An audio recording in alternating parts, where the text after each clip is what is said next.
Bonjour, bonjour à toutes et tous. Bienvenue sur ce deuxième webinaire d'Intercommunalité de France, porté et animé à un contrat local de santé intercommunale, qui va être introduit par Anne Terlez, la présidente de notre commission cohésion sociale. Merci beaucoup à tous pour votre présence. Merci à Marie pour la préparation de ces webinaires. Donc, je suis très heureuse de vous retrouver. C'est notre deuxième webinaire qui découle en fait des travaux de notre commission cohésion sociale et territoriale autour des enjeux de reste à vivre des ménages, comment on peut, avec nos politiques publiques historiques à l'intercommunalité, faciliter cette cohésion sociale et territoriale. Vous le savez, la santé est une préoccupation et la préoccupation numéro 1 de nos concitoyens. L'accès aux soins d'abord, mais nous souhaitons aussi aborder ce sujet de la santé, pas seulement sur l'aspect sanitaire, mais également en matière de prévention et de bien-être, puisque c'est la définition de l'OMS qui guide nos travaux. Et donc, ce deuxième webinaire va aborder le sujet du contrat local de santé intercommunale que beaucoup de nos communautés adhérentes ont développé, mais que nous souhaitons voir généraliser au sein de nos intercos. Et donc, nous avons invité Maric Fèvre, hein, que je remercie pour sa présence, sa disponibilité, les temps de préparation de cette séquence. Donc, Maric est coordinatrice nationale du programme PACT CLS, donc contrat local de santé de l'École des hautes études en santé publique. Et avec elle, nous allons pouvoir revenir sur cet outil qui est à disposition de l'intercommunalité pour développer cette politique de santé, environnement sur nos territoires. Toutes les modalités de développement, les besoins en ingénierie et un point très intéressant, je pense, sera aussi de développer la manière dont le contrat local de santé est finalement un outil de pilotage de cette politique publique qui nous amène à décloisonner nos politiques et à travailler en transversalité plutôt qu'en silo. Je vous prie de m'excuser pour les bruits de fond. On est mercredi, il y a un peu de vie à la maison. Et donc, Marie, que je vous passe tout de suite la parole. Merci beaucoup. Merci Anne. Hop, on a testé, normalement ça marche bien. Je vous remercie beaucoup pour cette invitation. J'évoquerai, comme on l'a convenu avec Marie et Anne, vraiment à la fin le volet autour de ma mission, qui est la conception d'un dispositif de formation pour les coordonnateurs et coordonnatrices des contrats locaux de santé. Et donc, comme convenu avec Marie et Anne, on va faire un petit focus cet après-midi sur les CLS. Je mets le plein écran. Je pense que normalement, ça doit mieux fonctionner comme ça. C'est bien, vous voyez bien tout l'écran? Ok, merci. Si on revient un peu sur le CLS, il existe depuis longtemps. Hein, c'est la loi HPST, Hôpital Patient Santé Territoire de 2009. Ça ne nous rajeunit pas. Donc, c'était à l'époque un tout petit texte au milieu de cette loi qui prévoyait donc la mise en œuvre du projet régional de santé peut faire l'objet de contrats locaux de santé qui sont conclus donc avec l'agence. Ici, l'agence, c'est entendu ARS, les collectivités territoriales et leurs groupements, et qui portent donc sur la promotion de la santé, la prévention, les politiques de soins et l'accompagnement médico-social. Et je suis repartie en fait un peu de cet article pour aborder tous ces enjeux autour du CLS et d'essayer de voir comment est-ce qu'une interco, qu'est-ce que ça peut apporter de bénéfique à une interco. On le voit aussi qu'à l'époque, c'était un outil qui était contractuel, qui était finalement assez libre et peu contraignant. Les chiffres que je vous donne, je ne sais pas s'ils sont assez clairs, sont issus de ma réunion avec le ministère et les ARS de la semaine dernière. Et donc, en 2019, il y avait 333 CLS signés. En 2022, il y en avait 366 et il y en avait 141 en préparation. Déjà, en fait, le CLS, il s'intègre dans plus ou moins facilement dans ce que j'ai appelé un enchevêtrement de dispositifs pour organiser cette offre de santé de proximité. Et le maintien des CLS, il faut le savoir, il a été obtenu de haute lutte notamment depuis la loi de 2016.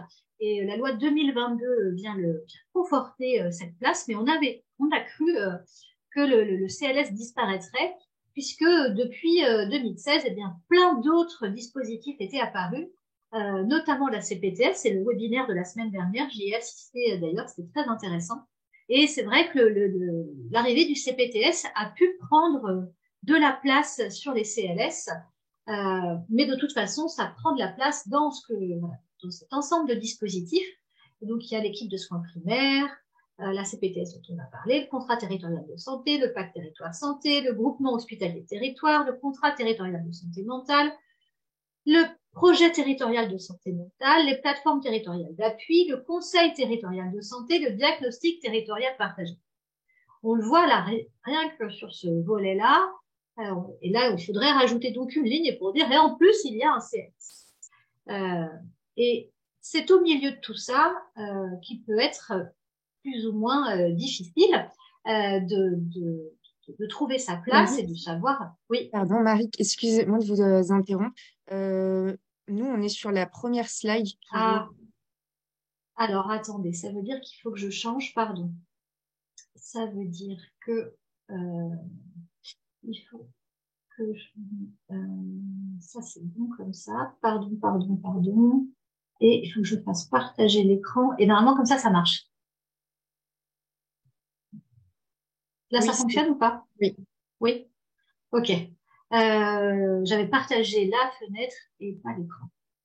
Et donc, au milieu de tout ça, pour faire vivre les territoires en plus, eh bien, on a également des ateliers santé-ville, des contrats de ville uniques, des schémas de cohérence territoriale. Enfin, vous le voyez, là aussi, un ensemble de dispositifs qui servent bien sûr à faire vivre les territoires de proximité, mais qui, là aussi, s'entassent comme un millefeuille les uns sur les autres. J'en ai cité quelques-uns. J'ai cité ceux qui me semblaient importants, notamment ceux qui peuvent être justement faire partie de cette coordination que le contrat local de santé peut mettre en place. Alors, le contrat local de santé, c'est un outil de contractualisation au service d'objectifs de santé publique. Ils sont signés pour une période de 3 à 5 ans. Alors, pourquoi je dis 3 à 5 ans? Parce qu'il semblerait que maintenant, dans ce que j'entends, les ARS, impulsés par le ministère notamment, souhaitent de plus en plus rallonger cette durée de CLS et donc la porter à 5 ans. Et cette contractualisation, elle s'effectue entre l'ARS et une collectivité territoriale. D'autres signataires sont parfois associés à cette contractualisation, c'est le préfet ou l'assurance maladie. Et dans l'immense majorité des cas, eh bien, comment ça se passe pour le CLS? Son organisation, son pilotage et son suivi se déroulent avec en général cette structuration-là, un comité de pilotage, un comité technique plus restreint, des groupes de travail thématisés, et donc une animation, une coordination, un suivi qui se font par une ou deux personnes dédiées, souvent le cordeau ou la coordonnatrice locale de santé, du contrat local de santé. Et donc, et là, je prends parti très vite dès la diapo 6, et il est clair, à la fois dans la pratique, mais également, on va dire, dans la littérature scientifique, sur les études et notamment les évaluations qui ont donné lieu à des articles scientifiques, c'est que le CLES est voué à l'échec si la collectivité territoriale n'est pas volontariste, voire n'est pas le chef de file, n'est pas l'instance qui porte ce CLS. Alors là, vous m'excuserez, mais volontairement, je l'ai rédigé au masculin générique pour pas que ça brouille trop le message, en tout cas la lecture. Mais le CLS, c'est vraiment l'occasion pour les élus en charge de la santé, de faire un plaidoyer pour inscrire cette dimension de la santé dans toutes les politiques publiques de la collectivité. Je dirais que vraiment, c'est l'objectif, en fait.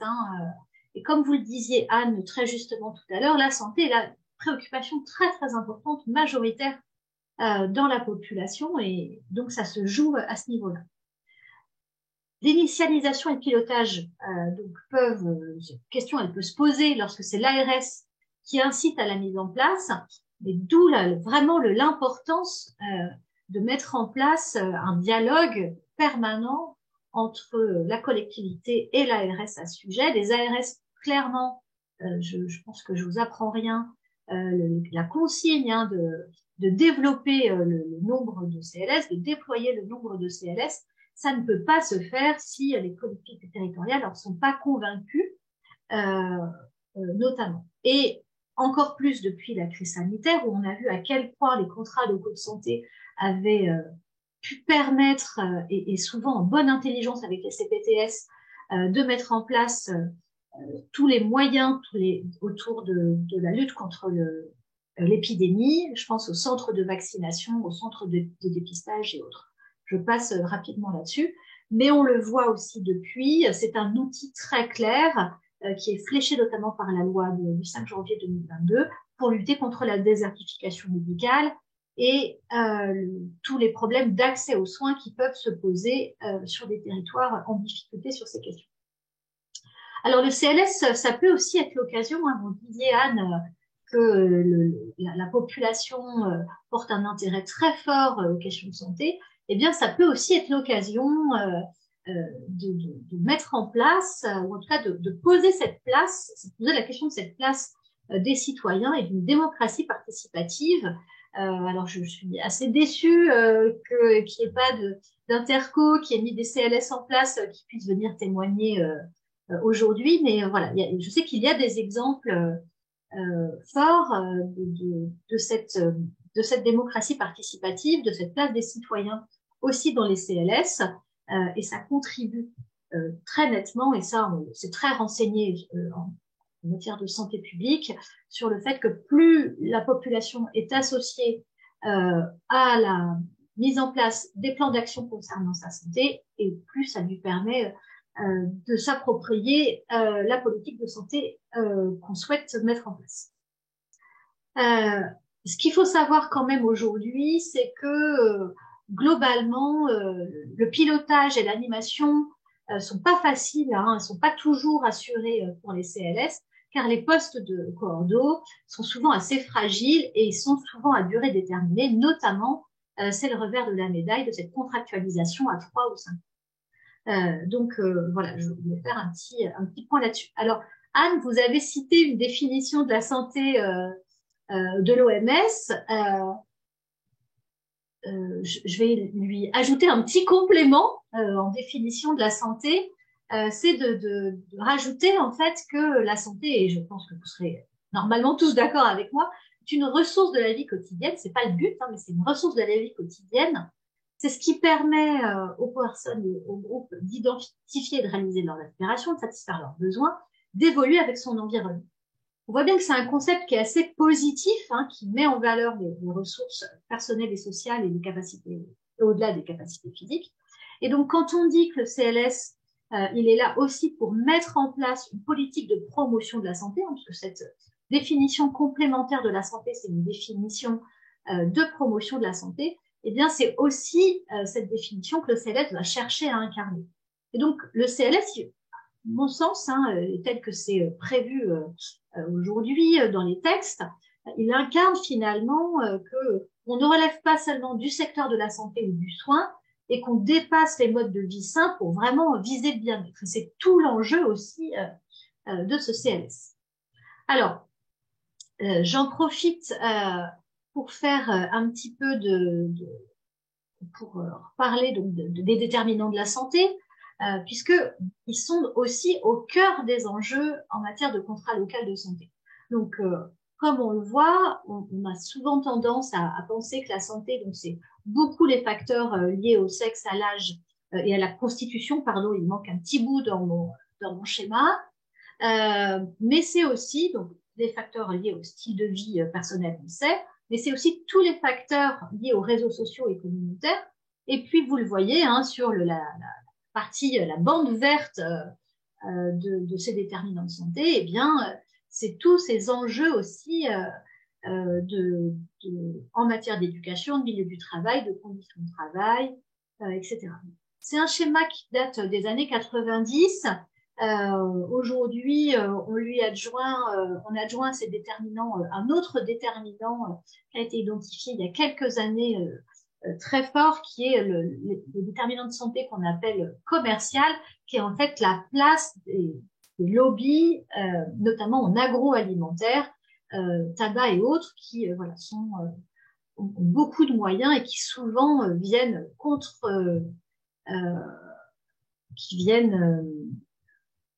contrebalancer les faibles moyens qui peuvent être accordés à la santé à côté. Donc, je vous le disais, l'enjeu du CLS tourne autour de cette question des déterminants de santé, puisque son enjeu, c'est de mettre en mouvement ces déterminants de santé, donc pour améliorer la santé et le bien-être de la population.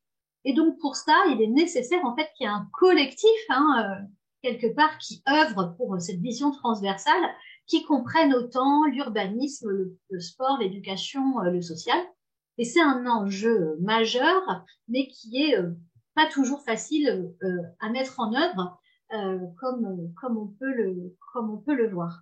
J'utilise aussi l'exemple que je trouve assez concret de l'activité physique.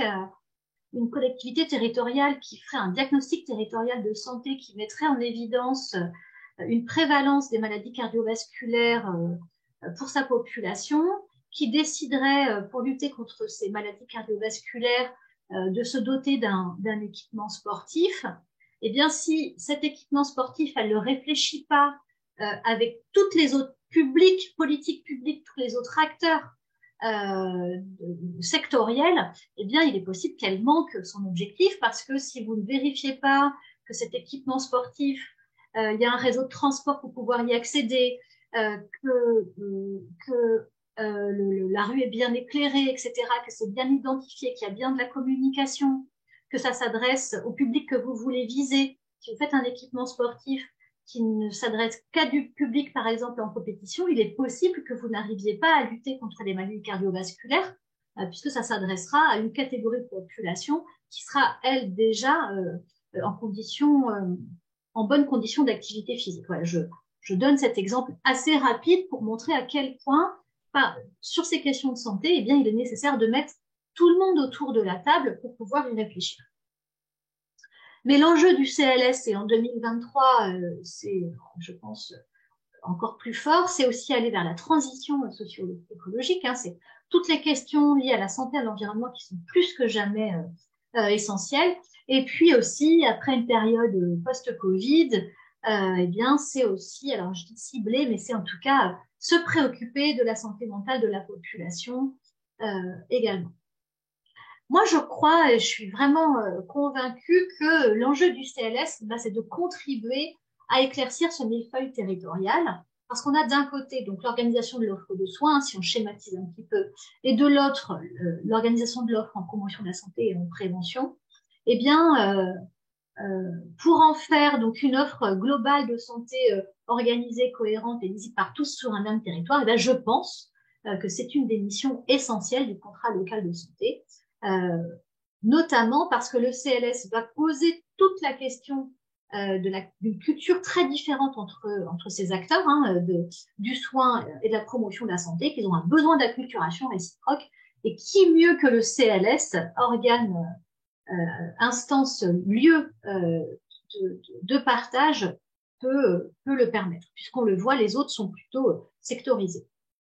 Alors, dans les enjeux, Marie, quand on avait échangé avec Marie pour préparer le webinaire, on avait échangé un peu sur les enjeux thématiques du CLS. Donc, l'environnement, elle l'a vu. Je pense que la nutrition, comme vous le savez sûrement, est un enjeu également fort, les addictions. Et puis, je pense que tout ce qui va aussi toucher la santé des personnes en situation de handicap et des personnes âgées, et ben finalement, avec une approche coordonnée, permettrait de décloisonner et notamment de pouvoir, avec une approche populationnelle, eh bien, faire travailler des acteurs ensemble. Donc voilà, je vais assez vite.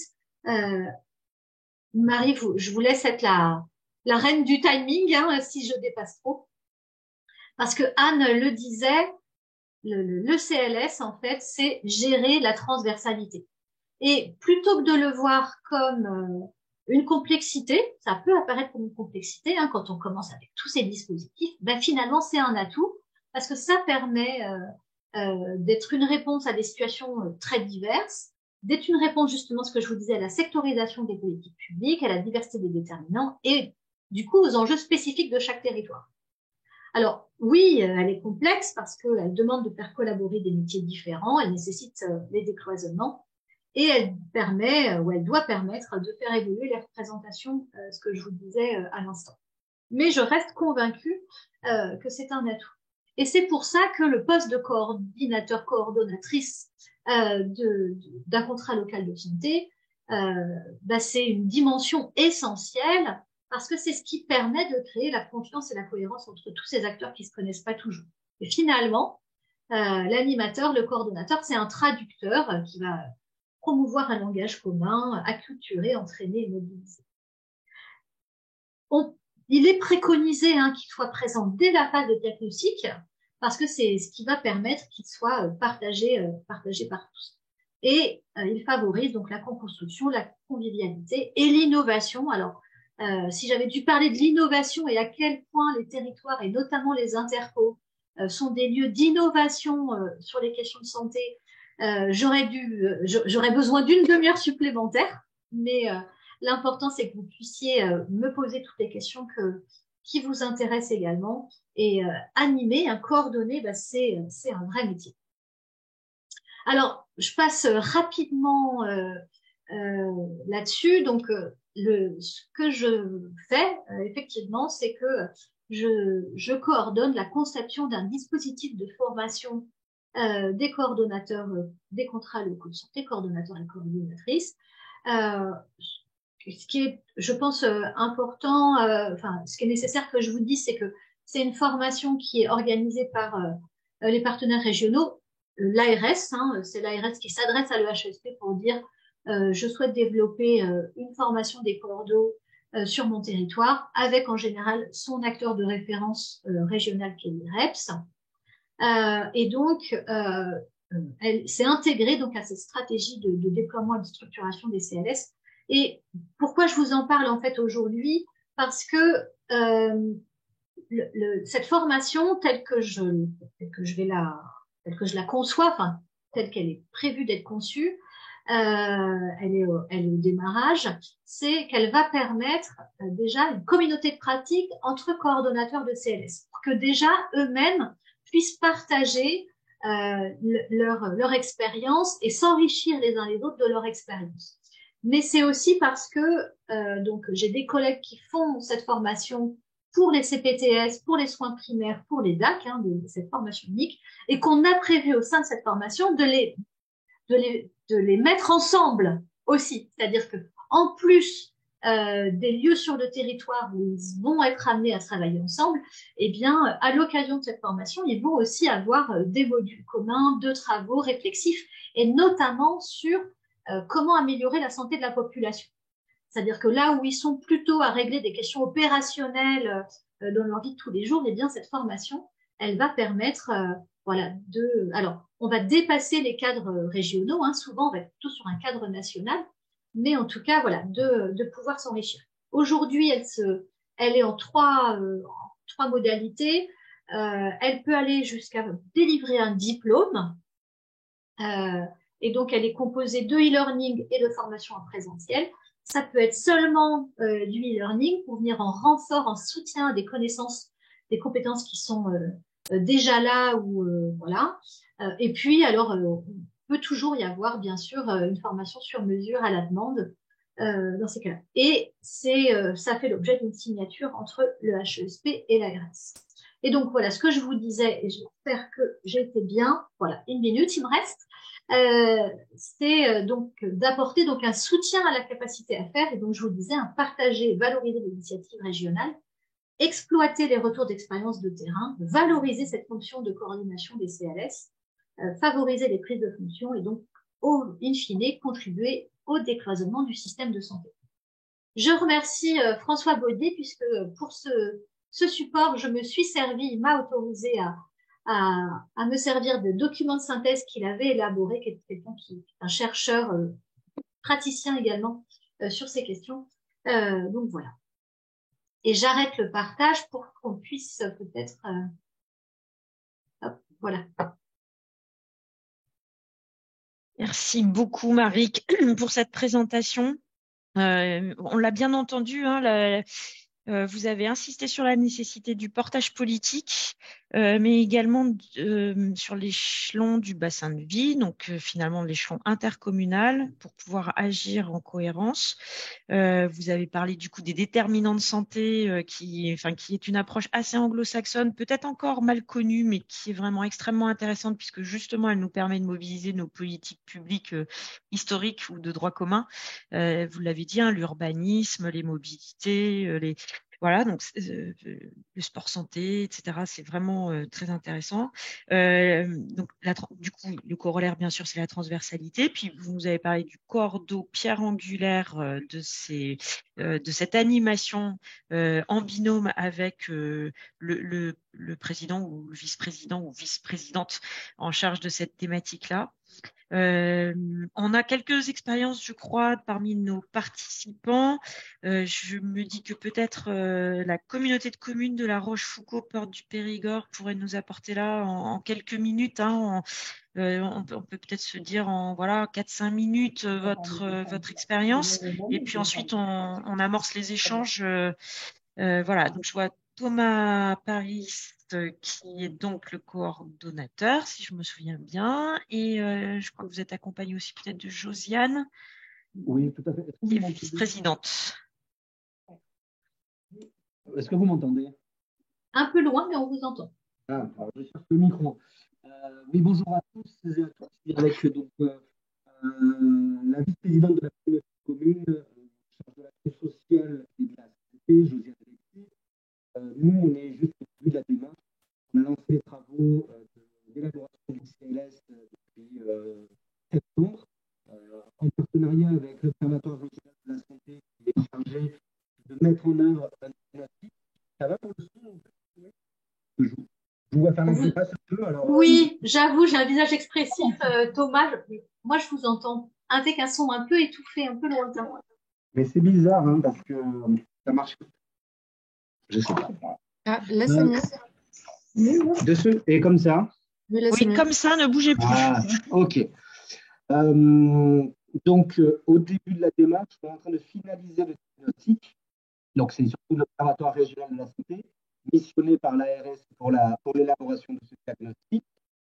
Diagnostic qui met un questionnaire à destination des acteurs de santé du territoire, des indicateurs et des rencontres, aussi surtout entre des acteurs locaux. Des acteurs, pour l'idée, c'était de mélanger des différents domaines de compétences, travailler plus sur l'intersectorialité avec les gros mots.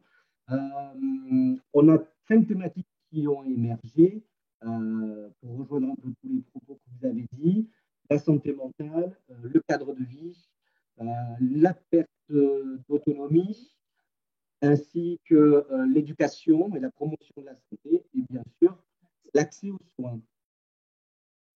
Voilà, on doit continuer, on en est là. Et donc, pour rebondir sur tout ce que vous disiez, nous, la place des citoyens, pour l'instant, n'a pas été mesurée et n'est pas vraiment prise en compte.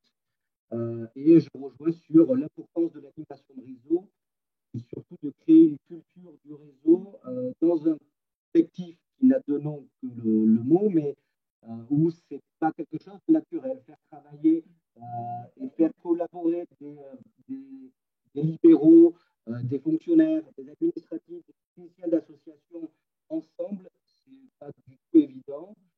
Et donc, il faut arriver à mettre le pied dans la porte et à continuer. Voilà. Merci beaucoup, Thomas. Ben, ça dépendait, en fait, je pense que c'est une question d'orientation du micro, mais globalement, j'ai pas bougé, hein, en plus. Ah oui, bah je pense qu'on a quand même globalement compris l'essentiel, en tout cas la méthodologie, les différents axes qui découlent du bilan qui a été fait. Donc voilà, on a plutôt saisi les grandes lignes. Du coup, j'ouvre la phase de discussion pour qu'on puisse avoir des échanges à bâton rompu, que vous puissiez poser toutes vos questions à Maric. Et voilà, allez-y, n'hésitez pas. Je ne sais pas qui souhaite prendre la parole. Alors, Madame Gousseau. Peut-être présentez-vous quand on ouvre les micros. N'hésitez pas à dire de quel territoire vous venez. Bonjour, est-ce que vous m'entendez? Très bien. Très bien. Oui, donc j'avais juste levé la main pour vous dire que j'arrivais parce que j'ai eu un gros souci de connexion initiale. Donc moi, je suis responsable du contrat local de santé pour la communauté de communes du Grand Autunois-Morvan, donc en Saône-et-Loire. Donc moi, je suis actuellement en poste depuis 2021, depuis mai 2021, et on est en plein renouvellement de notre contrat local de santé puisque je l'ai totalement réécrit et qu'il est en train de rentrer là dans les circuits de validation auprès de la région, du département, de l'ARS, et que j'en ai fait la présentation la semaine dernière de la nouvelle mouture en fait qui repart sur 5 ans. Donc voilà.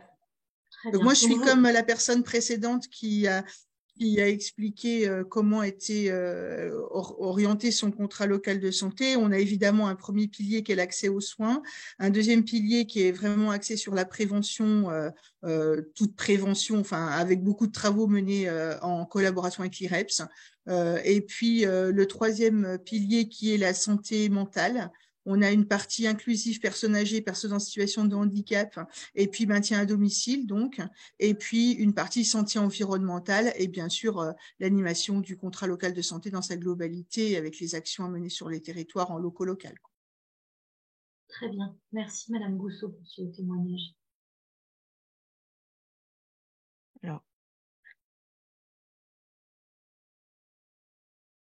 Alors Madame Jupoli. Oui, est-ce que vous m'entendez? Très bien. Alors, j'aurais une question. Donc, je suis chargée de mission santé à Alma Sablo et je suis en charge du contrat local de santé.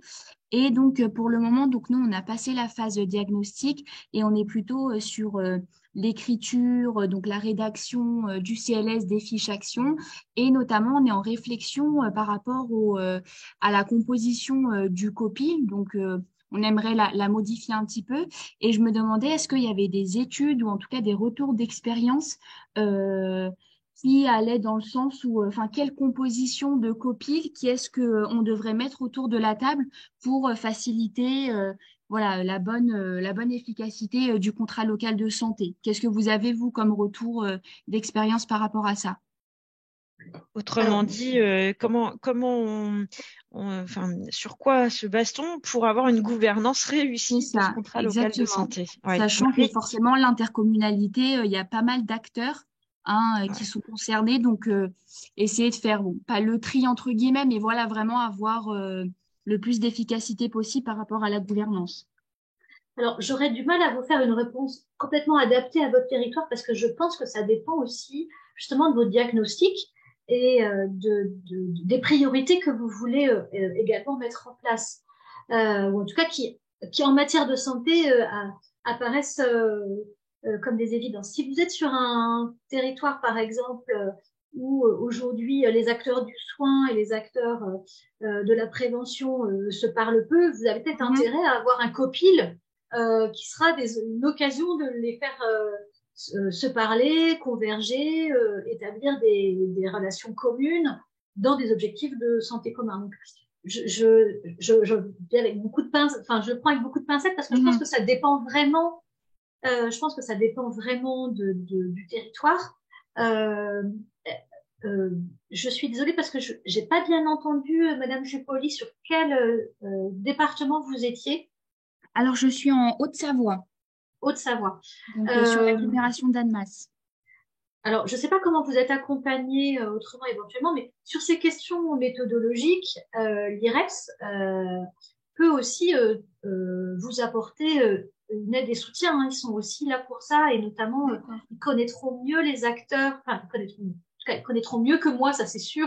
Je ne connais pas tous les acteurs de tous les territoires.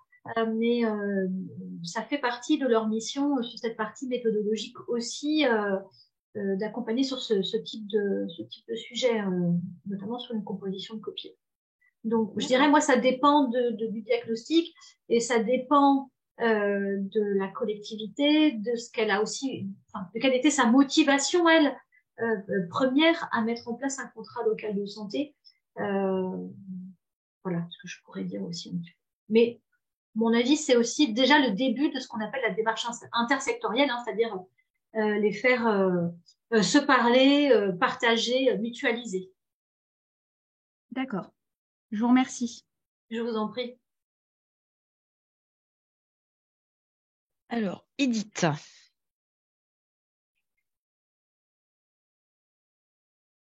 Bonjour, je pense qu'il faut que vous ouvriez votre micro. Voilà, oui. M'entendez-vous correctement? Très Parfaitement. bien. Voilà, très bien. Donc, je m'appelle Edith Théodose, je suis maire d'une commune de Seine-et-Marne, du Nord Seine-et-Marne, très rurale, et je suis vice-présidente chargée de la santé sur notre intercommunalité qui s'appelle la communauté des Deux Morins, donc vraiment une zone très rurale, 26 000 habitants pour l'ensemble de l'interco. Nous sommes un territoire extrêmement touché par la désertification médicale.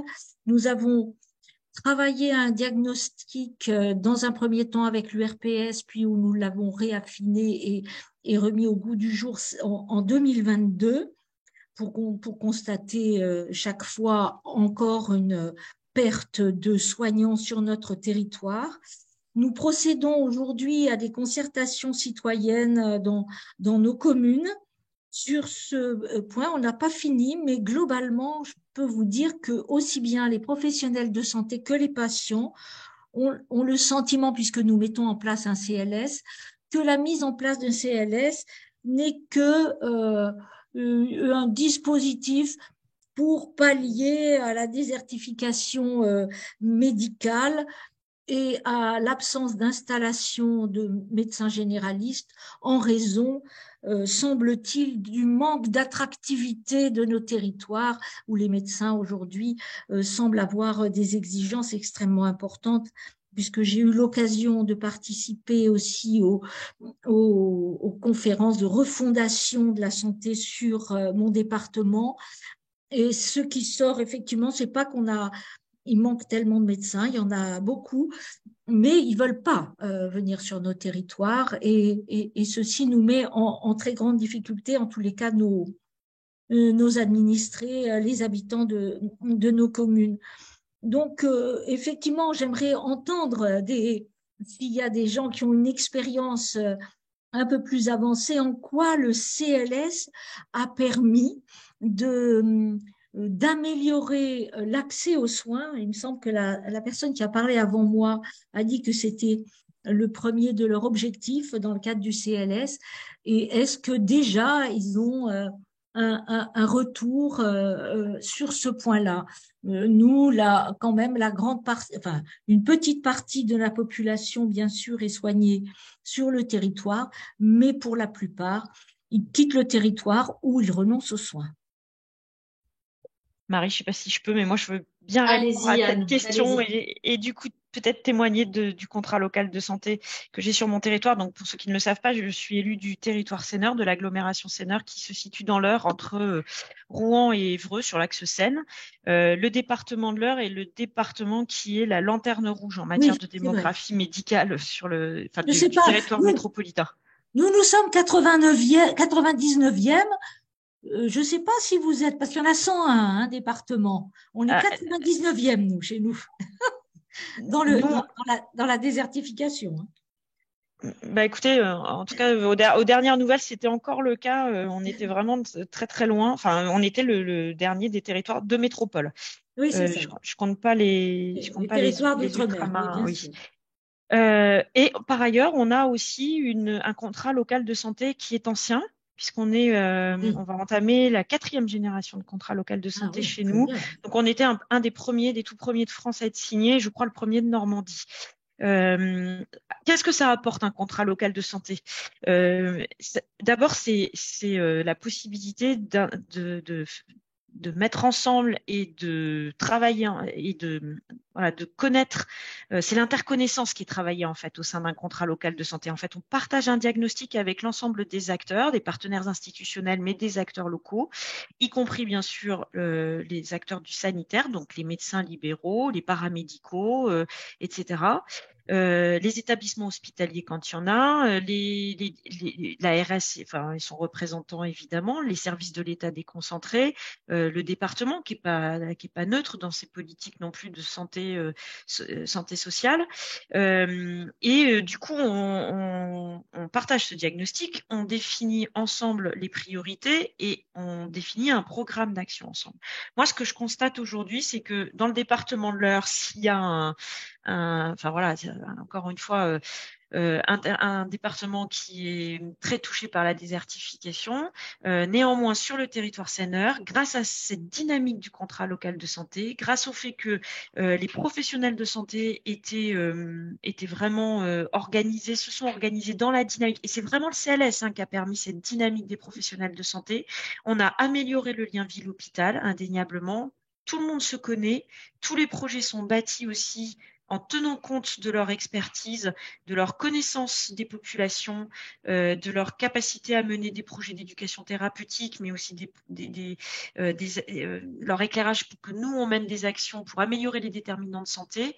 Ça permet de l'exercice coordonné et indéniablement, de tout le département de l'Eure, on est probablement l'intercommunalité qui reste la moins touchée en matière de démographie médicale. Et la dynamique prend. Et maintenant, on voit des médecins qui sont du coup convaincus par le mode d'exercice sur le territoire Seine-Eure. Et parce que évidemment, il y a la question du soin dans le cabinet, etc. Mais ils n'ont pas envie d'exercer seuls. Ils ont envie d'être en lien et d'avoir un travail d'équipe. Et ils s'intéressent, les jeunes générations aujourd'hui s'intéressent quand même considérablement à la santé environnement en fait et à tout ce qui touche autour. Et donc véritablement ça porte ses fruits. Alors on avait à l'époque où le CLS a été lancé, il n'existait pas les CPTS, enfin voilà, elles n'étaient pas au goût du jour. Pour autant, grâce au contrat local de santé, les professionnels se sont organisés en association. Et donc on avait cette association qui s'appelait la COS, la Coordination Santé Seine-Eure, et qui regroupait des médecins libéraux généralistes et spécialistes, les quelques-uns qu'on avait sur le territoire, mais aussi tous les autres professionnels, donc ergothérapeutes, psychomotes, kinés, infirmières, sages-femmes, psychologues, je ne sais plus si je l'ai dit, enfin voilà, psychothérapeutes. Et donc du coup, immédiatement quand Ma Santé 2022 est arrivée, ils se sont immédiatement constitués en CPTS. C'est d'ailleurs la première CPTS du département à être née.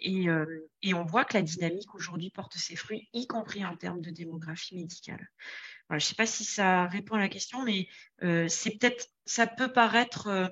je pense que du point de vue des populations, d'abord, de nos habitants, c'est un peu transparent. En fait, ils ont certainement un peu de difficulté à comprendre en quoi ça peut résoudre leurs problèmes, parce que leur seule préoccupation, c'est d'accéder aux soins. Et pour les autres, peut-être que ça peut paraître, pour nos collègues vice-présidents qui ne sont pas au fait de ces questions-là, ça peut paraître être un cautère sur une jambe de bois.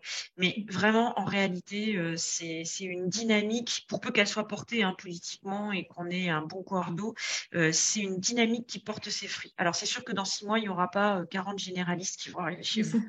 Mais au fil des années... On n'en demande pas tant. Oui, bien sûr, j'imagine.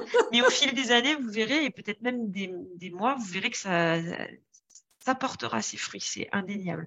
Et ne serait-ce aussi que, moi je vois un énorme intérêt à ça, c'est que du coup les professionnels de santé ne se sentent pas seuls. Parce que peut-être qu'on mésestime aussi la souffrance des professionnels de santé, médico-paramédicaux, cette souffrance à l'exercice très isolé, et eux aussi sont les premiers finalement touchés par cette baisse de la démographie, cette désertification médicale, et avoir des instances comme ça, où ils peuvent se retrouver, échanger, partager avec les pouvoirs publics. Ils se sentent accompagnés, soutenus, et leur morale s'en ressent. Et c'est peut-être la première chose, par contre, qu'on peut dire à nos habitants et à la gouvernance de l'intercommunalité, en disant ils ont besoin de ça, rien que ça, ils en ont vraiment besoin. Voilà, je ne sais pas si ça vous donne envie, mais j'espère. En tous les Marie, cas, n'hésitez pas à compléter. l'envie ne manque pas. C'est plus qu'on sent chez effectivement les professionnels de santé très désabusés, déjà très fatigués et par l'exercice. D'une part parce qu'ils sont très agressés par les patients, parce que comme ils sont peu nombreux, et que les patients doivent aller de plus en plus loin pour se faire soigner, celui qui est proche se fait beaucoup secouer et c'est quand même assez difficile à supporter. Donc voilà, si par le CLS on peut alléger ce qui pèse sur ces professionnels en place et qu'on voudrait ne pas perdre tout de même, parce que là on serait vraiment très très en difficulté. Voilà, ça m'intéresse. Votre expérience, effectivement, me paraît, bon, elle est déjà très ancienne et vous avez maintenant créé de vraies relations et de vraies relations de confiance, parce que ce qu'on ressent nous, c'est que il y a quand même une certaine méfiance, en tous les cas, des personnels soignants à l'égard de tout ce qui est politique élu et par rapport à l'ARS. Alors là, c'est vraiment pour eux une instance qui est une usine à gaz et avec laquelle ils sont pas très très enclins à travailler. Malheureusement, alors bon, c'est peut-être sur notre territoire que c'est comme ça, mais je vous dis ce que j'entends aujourd'hui.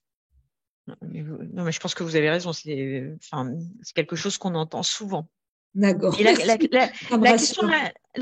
question à tort ou à raison d'ailleurs, je pense que ça dépend je pense que ça dépend des choses, des dispositifs, des différentes directions d'ailleurs de l'ARS, etc. Puis des personnes, évidemment. Ouais, bien sûr. Mais cette question de la confiance, la question vous avez raison, de la fatigue, et du coup, est-ce qu'on soulage ou pas? Je ne sais pas si on soulage, mais en tout cas, on étaye. Enfin, il me semble que voilà, et du coup, le poids repose sur davantage d'acteurs. Et la question de la confiance, c'est le sujet aussi numéro un. C'est à mon idée un des ingrédients de réussite. Marie, je ne sais pas si vous avez des conseils pour faire naître cette confiance. Des conseils, j'ai pas de baguette magique, le CLS non plus n'est pas une baguette magique. Je crois qu'en fait, mais vous le disiez très bien, Anne, le CLS est vraiment presque le seul endroit où tous les acteurs qui d'habitude sont en silo et cloisonnés peuvent en fait se parler, et que c'est aussi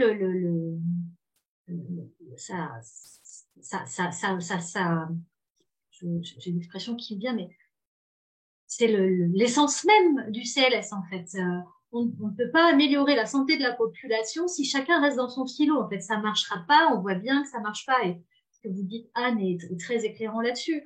Donc, ça suppose, par contre, effectivement, dans le choix de la personne qui incarne aussi cette mission, eh bien, quelqu'un qui quand même ait ses qualités de mise en relation et d'installer un climat de confiance. Ça, voilà, moi donc oui, ça contribue quand même beaucoup. Et puis vous disiez, Madame Théodos, que par rapport à l'ARS, bon, c'est vrai qu'on l'entend régulièrement. Normalement, après, si votre CLS se déroule bien, après que ce soit signé, vous n'avez plus affaire à eux. D'accord. Oui. Donc, ni vous, ni les professionnels de santé. En tout cas, pas sur cette partie-là. Pas sur ce point-là, bien sûr. Après, voilà, il y a d'autres enjeux, mais le CLS, ça peut pas être une baguette magique sur les questions de désertification. Et comme Anne l'a vraiment très bien montré, c'est pas un pansement sur une jambe de bois du tout. Au contraire, c'est une dynamique collective qui favorise aussi souvent l'innovation, la prise de décision, l'expérimentation. Et ça, c'est possible qu'avec un CLS. C'est le lieu pour ça.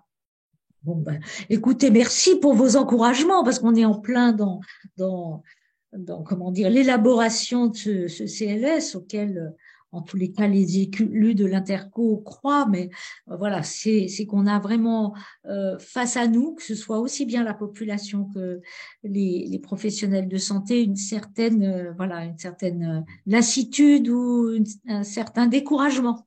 Voilà. Mais on va tâcher de, voilà, on va tâcher de leur redonner l'envie. Voilà. Merci. Merci.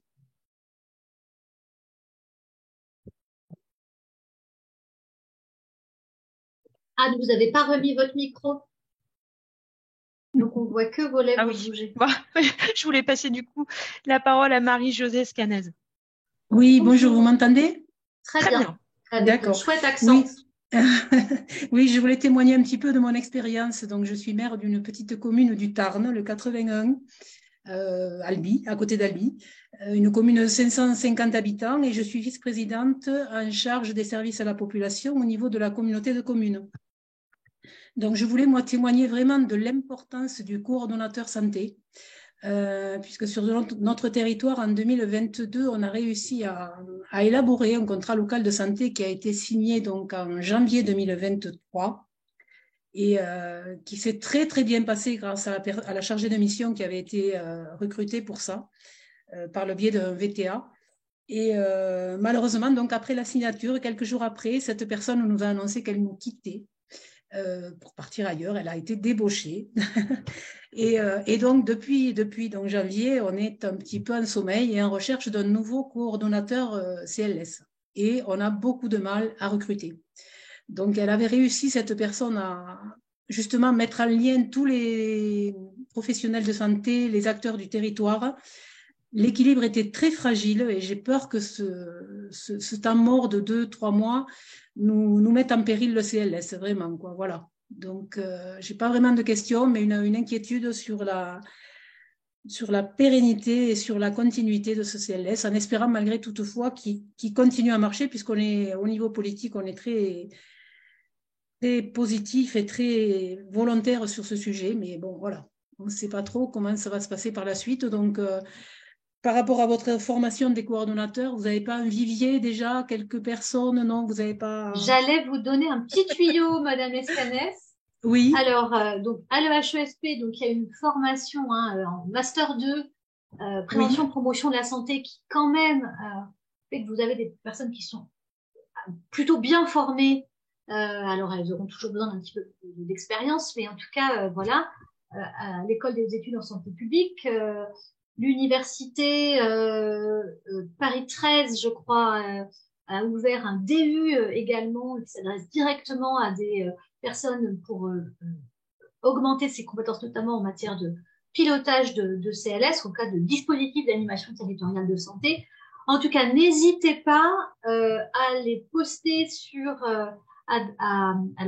la Société française de santé publique diffuse très largement des offres d'emploi. Donc, n'hésitez pas, notamment tous les jeunes diplômés ont accès à cette information, également pratique en santé publique. Voilà, c'est 2 bases de données d'offres d'emploi qui sont quand même très consultées, notamment par les jeunes professionnels qui sont très attentifs et très à l'écoute de ce genre de poste. Moi, je suis enseignante et il y en a au moins 25 par an qui sortent en formation. Donc voilà, ça peut être. C'est souvent un poste quand on sort de l'école où on a très envie d'aller parce que c'est très enrichissant, très stimulant, c'est très très formateur. Je vous garantis pas qu'il restera 20 ans, mais voilà, il faut quand même rester quelques années. Donc n'hésitez pas sur ces deux niveaux de poster vos offres d'emploi, donc Société française de santé publique et pratique de santé publique. D'accord, merci beaucoup. Et sinon, vous trouvez mon adresse mail, maric.fevre@ehesp.fr. C'est simple, et moi je rediffuserai aussi dans le réseau. D'accord, merci beaucoup. Avec plaisir. Madame Gousseau? Oui, moi je voulais. Vous m'entendez? Oui, très bien. Oui, je voulais juste apporter mon témoignage par rapport au fait que sur les deux dernières personnes qui viennent de parler, en fait, il y avait la première d'entre elles avait une grosse inquiétude par rapport aux professionnels de santé et la non-installation des professionnels de santé sur certains secteurs. Moi, je suis dans un milieu très rural. On a fait de l'installation des professionnels de santé notre priorité sur l'année qui vient de passer. On a eu énormément de difficultés, mais pour rejoindre ensuite les questions que se posait la deuxième personne, l'animateur santé qui s'occupe du CLS, en l'occurrence c'est moi et je vais me faire un peu de pub là-dessus, mais c'est vrai qu'elle fait le lien avec tout. Et le problème, enfin c'est super, mais le problème c'est que parfois il devient le guichet unique de tout finalement. Et la difficulté, c'est d'arriver à trouver sa place pour apporter des solutions, mais de toute façon, des solutions, on ne peut pas apporter toutes les solutions. Et quelquefois, c'est un peu sur vous que reposent énormément de choses. Donc, nous, les animateurs de CLS, on a, suivant le PCI auquel on appartient, on va avoir aussi plus ou moins de responsabilités qui nous seront confiées. Et la difficulté, c'est d'y retrouver un petit peu ses petits. Quand on a un vrai service avec plusieurs personnes, une qui va s'occuper du handicap, une qui va s'occuper de l'attractivité du territoire, une qui va s'occuper de la prévention, etc., on peut arriver à s'en sortir. Par contre, quand on est animateur et qu'on a tous ces champs-là à travailler, on ne peut pas être partout. C'est un petit peu, vous voyez, comme ces personnes qui font tourner des assiettes sur un mât et puis qui vont faire tourner l'assiette et qui vont devoir retourner, faire tourner notre assiette et retourner ensuite à la précédente. Et c'est un petit peu ce qui est délicat dans notre position d'animateur, c'est qu'il faut être un petit peu partout à la fois. En revanche, moi qui suis sur ce poste depuis 2 ans maintenant, j'adore ce que je fais et je pense qu'au niveau du profil, comme vous le disiez, Madame Fèvre, en fait, les gens qui rentrent dans l'animation en santé sur les territoires, généralement, vous dites ils restent pas longtemps, ça dépend un petit peu de la pression qu'on va leur mettre, ça dépend aussi de l'aspect politique aussi dans lequel ils évoluent, parce que quelquefois certaines politiques peuvent aussi empêcher des choses. S'il n'y a pas une entente parfaite, il y a des endroits où les EPCI, on a une entente parfaite au niveau politique, et puis parfois c'est à d'autres niveaux que ça pêche. Et puis pour ce qui concerne les relations avec l'ARS, moi j'ai toujours des relations avec l'ARS et j'en ai même beaucoup avec l'ARS. Donc c'est pas une fois que le contrat local de santé est signé, ça s'arrête pas non plus du jour au lendemain, quoi. L'ARS, on a toujours un lien avec eux, au moins sur la déclinaison d'un certain nombre d'actions qui sont menées aussi par une orientation qui est quand même souvent très nationale. Voilà. Merci beaucoup pour ce témoignage. Alors, peut-être une dernière intervention, Monsieur Johnny Patry.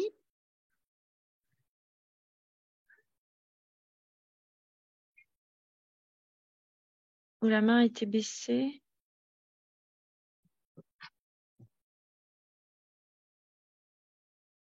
Ah si, ça fonctionne. Bonjour. Il faut activer. Il n'y a pas le son, monsieur Patrick. Est-ce que vous m'entendez?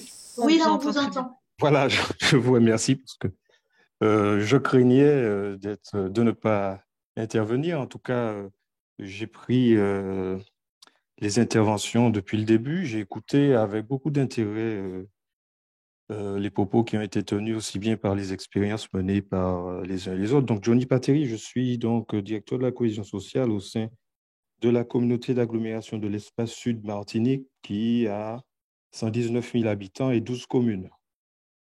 Donc, on est sur un EPCI qui n'est pas organisé comme vous avez habituellement sur le continent, à savoir une ville-centre et des petites communes autour. On n'est pas du tout sur ça. On est sur, je dirais, une intercommunalité de projets pas axés sur le fait que la ville-centre doit venir en appui aux communes aux autres communes. Ma question, donc je plantais le décor juste pour vous interroger sur, donc nous sommes sur une démarche de mise en œuvre d'un contrat local de santé intercommunal en relation avec l'ARS, qui s'est rendu compte que malgré le fait que nous fassions 1100 km², il y avait une absence de maîtrise donc on a tout à l'heure parlé des déserts, donc je ne vais pas je ne vais pas donner dans la concurrence des victimes. On est encore plus touché par cette situation sur l'offre de soins, mais je voudrais savoir à quel moment la coordination se fait entre le PRS et les CLS. Car il me semble que les CLS sont identifiés du point de vue des ARS, en tout cas ce que je vois localement, comme, je dirais, la caution en matière d'information et de santé communautaire, ou comme un élément qui n'est pas intégré dans le PRS. Est-ce que vous pourriez, sur cette articulation entre PRS et CLS, m'apporter des éclairages? Parce que moi, je vois le CLS comme étant à la fois l'articulation de la réponse locale avec la réponse supra, capacité de décliner au niveau des communes et des quartiers. Et les PRS eux-mêmes s'élaborent sans tenir compte de la déclinaison territoriale. Donc, il y a des injonctions contradictoires qui sont données à ces deux outils. Donc, je voudrais avoir peut-être ne serait-ce qu'un éclairage sur ce sujet. S'il vous plaît. Merci, en tout cas. Oui. Merci beaucoup pour cette question qui est éminemment pertinente. Je ne sais pas si si je peux y répondre, mais je pense qu'une des garanties, Marie, vous compléterez surtout, puis Marie aussi, vous avez peut-être des idées, mais je pense que une des conditions sine qua non pour que cette articulation existe, c'est vraiment le sujet de la démocratie en santé et de la place des élus dans cette démocratie en santé. J'ai eu l'opportunité de le dire à la table ronde qu'on avait eue lors de notre convention nationale à Bordeaux avec Madame Firmin Lebaudot, la ministre en charge des professionnels de santé. Il faut vraiment que nos élus siègent dans ces instances, puisque indéniablement, et les intercommunalités, on doit proposer des noms pour à chaque ARS, et donc qu'on siège vraiment. Alors, on porte des contrats locaux de santé, mais en principe, on est aussi représenté dans les conseils de surveillance des hôpitaux des centres hospitaliers intercommunaux, des GHT, des CHU, donc tous les établissements hospitaliers, dans les différentes commissions de l'ARS et notamment celles qui préparent le projet régional de santé. Ce que moi je constate, c'est quand même. Alors, et après, pour des tas de raisons qui sont très valables, et notamment celui de nos agendas et de nos emplois du temps, mais pour que ce sujet de la coordination entre les contrats locaux de santé et les projets régionaux, il faut vraiment que les élus siègent dans ces instances et qu'ils portent la voix des territoires pour qu'on ait justement la meilleure coordination possible. Bon, je pense que c'est parce que sinon c'est clair que l'administration va dérouler selon des grands principes, mais avec peut-être un manque de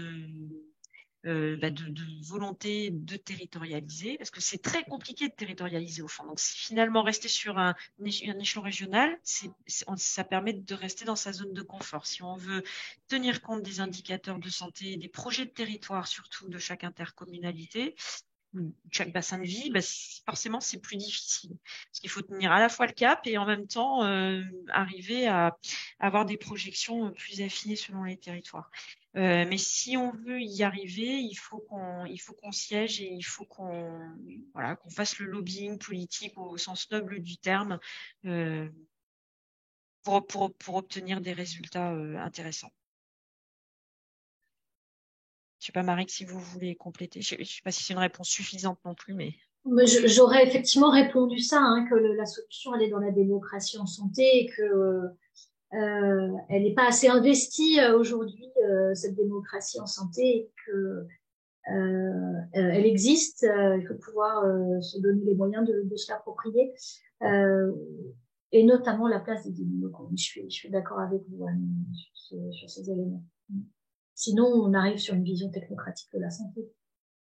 Mais après, la question que je me pose, c'est est-ce que les élus savent bien ce que c'est que la démocratie en santé? Je sais pas. Peut-être C'est une d'ailleurs vraie qu'il faudrait. question. Ouais, c'est une vraie question, ouais. C'est Je une sais vraie pas question. si c'est incarné derrière eux, pour eux, ces questions-là. Et peut-être qu'il faudrait qu'on monte, du coup, une sorte de formation ou quelque chose comme ça. Parce que la comitologie de l'ARS est quand Oui. même. Ben oui. Non, Alors mais là, ça, c'est oui, un oui, c'est sûr que sujet. quand on se dit qu'on est déjà en fait les représentants de la vie démocratique, on se dit qu'il y a une instance de plus, à quoi ça sert, elles sont où, elles font quoi, elles servent à quoi et comment j'y vais. Non, c'est un prochain webinaire. Un prochain webinaire, peut-être, oui. Mais oui, on peut peut-être monter un petit groupe là-dessus, sur cette question de la démocratie en santé qu'il faut effectivement investir et soutenir davantage.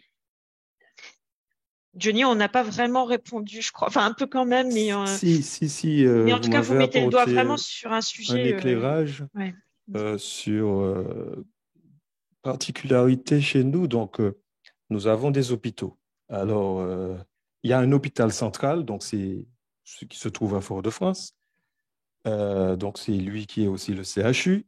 Et nous avons un héritage de l'époque de la départementalisation, donc 1946, où il y a eu des implantations d'hôpitaux territorialisés. Sainte-Anne, donc dans le sud de la Martinique, il y a trois hôpitaux sur le territoire de ma communauté d'agglo. 3 hôpitaux qui sont donc qui devraient théoriquement être en capacité d'être des hôpitaux de proximité. Ces hôpitaux forment un... On vous entend plus, Monsieur Patry. Oui, le micro a été désactivé.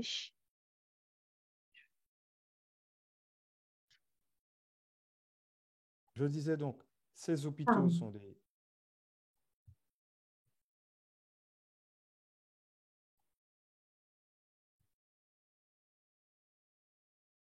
Johnny, le micro a de nouveau été désactivé.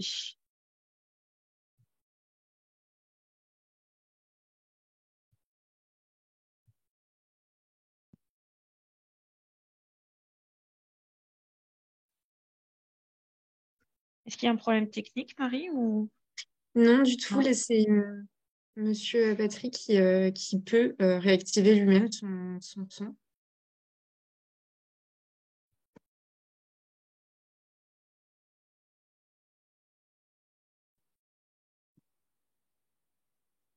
Bon. Alors, je ne sais pas si Johnny va réussir à nous rejoindre. Peut-être que quand même, en attendant, parce qu'il est 15h42 et je voulais remercier nos participants parce que malgré le dépassement de l'horaire, ils sont restés fidèles à notre webinaire. Donc, merci beaucoup pour ce suivi et vous dire que la 3e séquence de ces webinaires liés à la santé aura lieu le mercredi 3 mai. Donc, c'est plus à distance qu'entre le 1 et le 2. Et le mercredi 3 mai à la même heure, 14h30, 15h30, et on essaiera de traiter de la question extrêmement délicate de la santé mentale et de la sensibilisation à la santé mentale. Voilà, donc on espère que ça sera positif. On vous envoie bien sûr les supports, peut-être aussi compléter des adresses que Marie nous a mentionnées tout à l'heure avec les viviers pour trouver un bon coordinateur. Je les rajoute à la fin. Bon, bah, super. Et puis on réfléchit de notre côté en fonction des remarques que vous avez pu faire sur cette question. Alors peut-être d'échange d'expérience parce que je me dis que parfois c'est bien que les élus parlent aux élus et aussi que les médecins parlent aux médecins quand ils ont pu avoir une expérience positive de contrat local de santé, ça pourrait être intéressant. Et puis la question de la démocratie en santé, on va réfléchir avec les équipes techniques de la DCF d'Intercommunalité de France sur ce que l'on pourra faire. Alors, je ne sais pas du tout si, du coup, Johnny a pu nous rejoindre ou si son micro est... Bon, je pense qu'on a un problème technique. Johnny, je ne sais pas si vous nous entendez, on est vraiment désolé. Vu l'heure, on va être obligé de stopper le webinaire, mais merci beaucoup pour le point sur lequel vous avez insisté. Et je salue tout le monde. Et Marie, encore un grand merci pour votre Merci à vous participation. pour votre invitation. À bientôt alors. Au revoir à tous. Au revoir. Merci. Au revoir. Bon après-midi.